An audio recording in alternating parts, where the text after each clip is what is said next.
অনেক বসেছিল ভার্সিটি ক্যাম্পাসের কাছে। তখন রাত 11টা হবে।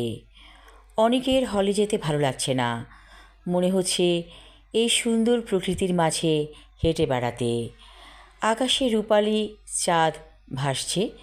অনেক সেই চাঁদের দিকে তাকিয়ে ছিল অনেকক্ষণ। হঠাৎ একটি গাড়ি ওর গা ঘেঁষে থামল। অনেক চমকে উঠে তাকালো, এমন করে কে গাড়ি ব্রেক করেছে। হঠাৎ গাড়ি থেকে নেমে এলো ধবধবে সাদা জর্জেটি শাড়ি পরা একটি মেয়ে।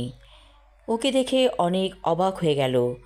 মনে হলো চাঁদের দেশ থেকে নেমে এসেছে যেন মেয়েটি। মেয়েটি বলল, আপনি রনি না? কতদিন দেখা হয় না, তাড়াতাড়ি উঠে পড়ুন তো গাড়িতে। অনেক বলল, আমার নাম রনি না, আমার নাম অনেক। ততক্ষণে মেয়েটির পেছনে দাঁড়িয়ে গেছে একটি লোক।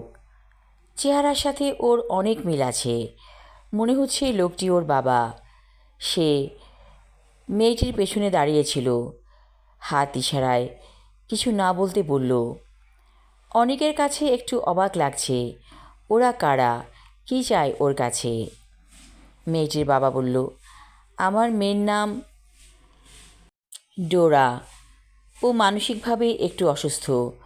বাবা, তুমি যদি কিছু মনে না করো একটু গাড়িতে উঠে বসো তো। অনেকের ভালোই লাগছে সুন্দর প্রকৃতির কাছে, যেন অপরূপ সুন্দরী একটি নারী ওর কাছে অন্যরকম হয়ে ধরা দিয়েছে। অনেকগুলো ঠিক আছে, কোনো অসুবিধা নেই। অনেক উঠে পড়ল গাড়িতে। গাড়ি চলছে তো চলছে, যেন থামার নাম নেই। অনেক বলল, আমরা যাচ্ছি কোথায়? মেয়েটির বাবা বলল, এই তো আর একটু আছে। ঠিক আছে বাবা, তোমার মনে হয় খুব ক্লান্তি লাগছে। আমার কাছে কেক আর ড্রিঙ্কস আছে, আমিও খাচ্ছি, আমার মেয়ে খাবে, তুমিও খাও। অনেকের আসলে একটু খিদাই লেগেছে, কারণ এখন তো ভাত খাবার সময়, রাতের ভাত খাওয়া হয়নি।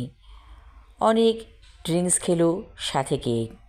হঠাৎ অনেকের মনে হলো মাথাটা ভীষণভাবে ঝাঁকি খেয়েছে। আর কিছু মনে নেই অনেকের। আমি আমার লেখা ছোট গল্প ঈগলের ডানা পর্ব 1 পড়লাম। পরবর্তী অংশ থাকবে আগামী পর্বে। ধন্যবাদ।